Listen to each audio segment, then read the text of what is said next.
দেখো, এই ফ্রি ফায়ারটা সামান্য একটা গেম হলেও এটা যে অনেক মানুষের জীবন পরিবর্তন করে দিয়েছে, আবার অনেক মানুষের জীবন যে ধ্বংস করে দিয়েছে, এটা আমাদের সকলেরই জানা। তবে সামান্য এই গেমটা যে গোটা একটা পরিবারকে আবার নতুন করে জীবন দান করবে, এটা আসলে সকলের অজানা ছিল। হ্যাঁ বন্ধুরা, আজকের গল্পটি এমনই একটা পরিবারকে নিয়ে যারা এই ফ্রি ফায়ার গেমটাকে একেবারেই সহ্য করতে পারতো না, বরং তাদের সন্তান যখন এই গেমটা খেলতো তারা আরও উল্টো বকাবকি করতো। আর ভাগ্যের কি অপূর্ব লীলা খেলা, তখন সেই গেমটা আজকে গোটা পরিবারটাকে বাঁচিয়ে রেখেছে। আর এখন তার বাবা মাও উৎসাহ দেয় তাদের সন্তানকে যে ফ্রি ফায়ার খেলো। এজন্যই চলো জেনে আসি আসলে কি এমন ঘটেছিল ওই পরিবারটার সাথে। তো বেশি ব্যাকপ্যাক না করে ছোট্ট একটা ইন্ট্রো দিয়ে আজকের ভিডিও শুরু করা যায়। তো আজকের গল্পটা শুরু হতে চলেছে ছোট্ট একটা গ্রামের ছোট্ট একটা পরিবারকে নিয়ে। বাবা মা এবং তাদের দুই সন্তান অর্থাৎ দুই ভাই, ছোট্ট একটা পরিবার, খুব সুন্দরভাবে তাদের জীবনযাত্রা চলে যাচ্ছিল। বড় ভাই একটা কোম্পানিতে লেবারের চাকরি করে, বাবা কৃষিকাজ করে, আর তাদের ছোট সন্তান অর্থাৎ ছোট ছেলে কিন্তু ক্লাস 8-এ পড়াশোনা করে। দারিদ্রতার বেড়াজালে আটকে পড়া পরিবারকে সাপোর্ট দেওয়ার জন্য তাদের বড় ভাইকে খুব অল্প বয়সে কাজে চলে যেতে হয়েছে। এই জন্য বড় ভাইয়ের পড়াশোনাটা ঠিকমতো হয়ে ওঠেনি। তবে বাবা মার একটাই স্বপ্ন ছিল যে তাদের ছোট সন্তান অর্থাৎ ছোট ছেলে যাতে উচ্চশিক্ষায় শিক্ষিত হয়। এই জন্য বাবা কৃষিকাজ করলেও সারাদিন মাঠে তুমুল কষ্ট করে এসে বাসায় যখন এসে দেখতো তাদের ছোট সন্তান পড়াশোনা করতেছে, সমস্ত কষ্ট এক চান্সে দূর হয়ে যেত। আর তাদের ছোট সন্তান পরিবারের অভাব দেখতে দেখতে বড় হচ্ছে, তো তাই সে একটা সময় ঠিক করেই ফেলে যে তাকে অনেক বড় হতে হবে, লেখাপড়া করে অনেক বড় মানুষের মতো মানুষ হতে হবে।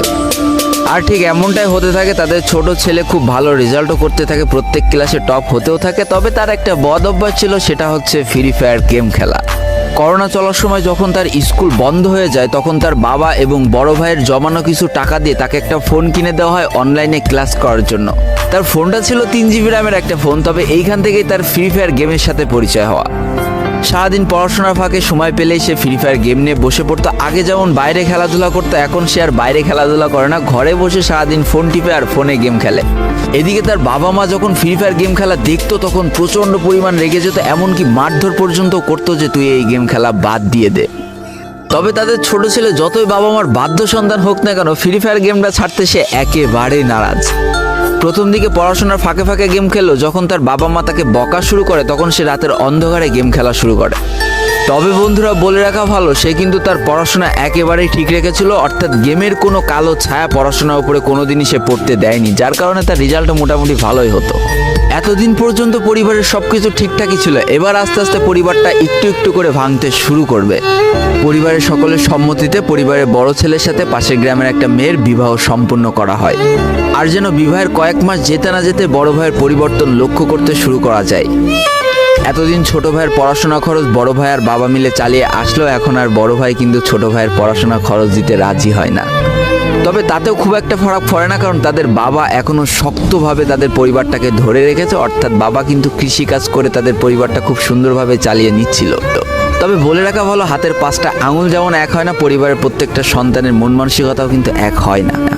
কিছুদিন পর বড় ভাই পুরোপুরি আলাদা হয়ে যায়, তার বউকে নিয়ে নতুন করে সংসার তৈরি করে।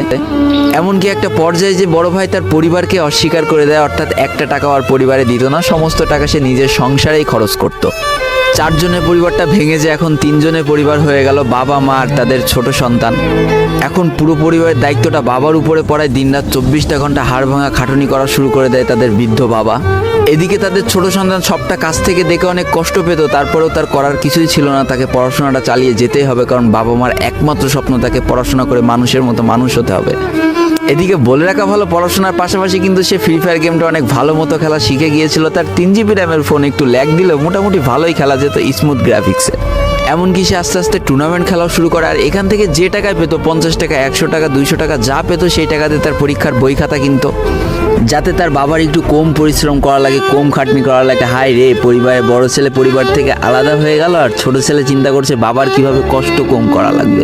এরই মাঝে সে একদিন চিন্তা করে, সে তো টুর্নামেন্টে অনেক ভালো পারফরমেন্স করছে, তাহলে তার একটা ইউটিউব চ্যানেল খোলার দরকার, অন্তত টুর্নামেন্টের ওই ম্যাচগুলো ইউটিউবে ছাড়লো, যদি কপালে ভালো কিছু লেখা থাকে। এমনই একদিন তার একটা টুর্নামেন্ট চলছিল, সে বারান্দায় বসে বসে টুর্নামেন্টটা খেলছিল। আর ঠিক সেই সময় তার বাবা হাড় ভাঙা খাটুনি করে মাঠ থেকে কেবলই বাসায় ঢুকছিল। এমন সময় তার ছেলের পড়াশোনা বাদ দিয়ে গেম খেলা দেখে বাবা প্রচণ্ড পরিমাণ রেগে যায়, আর ফোনটা ধরে একটা আছাড় মেরে দেয়, যার কারণে তার ডিসপ্লেটা ফেটে যায়। সেই দিন সে ভাঙা ফোনটা আঁকড়ে ধরে অঝরে কেঁদেছিল, তার সমস্ত স্বপ্ন যেন এক নিমিষেই শেষ হয়ে গিয়েছিল। তারপরে সে স্কুলে যাওয়ার জন্য যে টাকা পেতো সেই টাকাগুলো জমিয়ে জমে একটা সময় তার ফোনের ডিসপ্লেটা ঠিক করে, আর ডিসপ্লে ঠিক করতে 1500 টাকা লেগেছিল, আর সময় লেগেছিল প্রায় 4.5 মাস। আর এই 4.5 মাসে সেই ইউটিউব চ্যানেলের যে জিমেলটা ছিল সেই জিমেলটাও সে ভুলে যায়, অর্থাৎ তার ইউটিউব চ্যানেলটাও নষ্ট হয়ে যায়।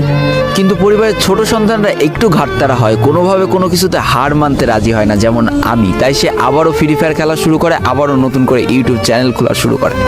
সব কিছু মোটামুটি ঠিকই চলছিল, পড়াশোনাও সে আগের মতোই চলতেছে, এইদিকে টুর্নামেন্টও চলতেছে, এইদিকে ইউটিউবে আস্তে আস্তে তার সাবস্ক্রাইবারও বাড়া শুরু করে, একটা দুইটা এমন করতে করতে।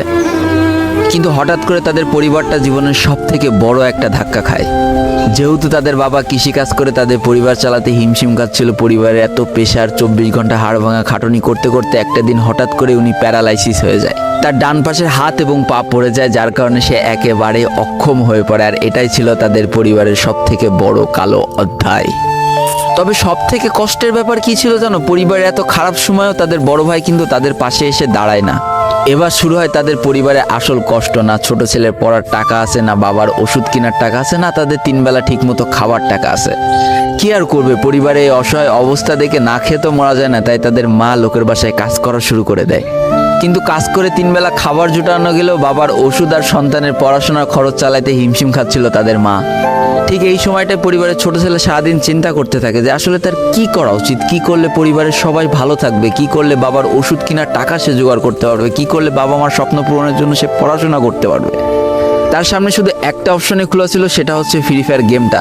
কি আর করবে, সারাদিন সে পড়াশোনা করতো আর সারা রাত ফ্রি ফায়ার গেম খেলে খেলে ভিডিও আপলোড করা শুরু করে ইউটিউবে।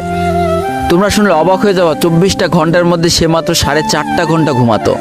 দিনের বেলা স্কুলে থাকতো, স্কুল থেকে এসে সে একটা চার দোকানে কাজ করতো, চার দোকান থেকে বাসায় এসে পড়াশোনা করতো, পড়াশোনার পরে রাত্রেবেলা ফ্রি ফায়ার গেম খেলে ভিডিও আপলোড করতো। সৃষ্টিকর্তা হয়তো তাদের কষ্টটা দেখেছিল, তাই তার বেশি দিন কষ্ট করা লাগেনি। 4.5 মাসের মাথায় তার একটা ভিডিও ভাইরাল হয়ে যায়। ব্যাস, লাইফের মোড়টা এইখান থেকে ঘুরে গিয়েছিল। তোমরা সকলে জানো একটা ভিডিও ভাইরাল হলে আসলে কি হয়। সব জায়গায় তার নাম ছড়িয়ে যায়, মানুষ আস্তে আস্তে তার ভিডিও দেখতে শুরু করে, তাকে পছন্দ করতে শুরু করে, তার গেম প্লে ভালো লাগতে শুরু করে। একটা সময় সে একটা ভালো প্লেয়ার হয়ে যায়। আর সে জীবনের প্রথম পেমেন্ট পেয়েছিল 12,500 টাকার, যেখান থেকে 7,000 টাকার তার বাবার জন্য ওষুধ কিনে দিয়েছিল, আর বাকি টাকাটা তার আম্মুর হাতে তুলে দিয়েছিল। তারপর থেকে তার মাসিক বেতন কখনো ওই 12,000 টাকার থেকে কমেনি, বাড়তে বাড়তে বাড়তে বাড়তে একটা সময় তার মাসিক বেতন দাঁড়ায় 1 লাখ টাকা, যেটা ছিল তাদের পরিবারের জন্য অবিশ্বাস্য একটা ব্যাপার। যেই পরিবারটা না খেতে পেয়ে প্রায় মরার মতো অবস্থা হয়ে গিয়েছিল, সেই পরিবারটা আজকে কোথা থেকে কোথায় যে দাঁড়ালো। তবে সব থেকে মজার ব্যাপার কি জানো, এখন আর ফ্রি ফায়ার খেলতে দেখলে তার বাবা মা কিন্তু তাকে বকে না। তো দেখো, জীবনে খারাপ সময়গুলো চিরদিন স্থায়ী হয় না, খারাপ জীবন কাটিয়ে কিন্তু ভালো সময় আসে। অর্থাৎ তাদের পরিবার এখন ভালো সময় চলে এসেছে। তার বাবা আগে থেকে অনেক সুস্থ হয়ে গিয়েছে, এখন নিজে থেকে হাঁটাচলা করতে পারে, তাকে আর কাজ করে খেতে হয় না, তার মাকেও এখন আর কাজ করতে হয় না। এইদিকে সব থেকে বড় আনন্দের ব্যাপার কি জানো, ওই ছেলেটা তার পড়াশোনাটাও ঠিক রেখেছিল। অর্থাৎ এসএসসি পরীক্ষায় সে কিন্তু জিপিএ 5 পেয়ে উত্তীর্ণ হয়েছে। তো বন্ধুরা, আজকের গল্পটা থেকে আমরা কি শিখলাম? জীবনে কোনো পরিস্থিতিতে, যতই খারাপ পরিস্থিতি আসুক না কেন, তোমাকে হার মানা যাবে না। প্রথম যেদিন তার বাবা ফোনটা ধরে আসার মেরে ফোনটা ভেঙে দিয়েছিল, সেদিনই যদি সে হার মেনে যেত, তারপরের থেকে যদি সে আর কোনোদিনই ইউটিউবে ভিডিও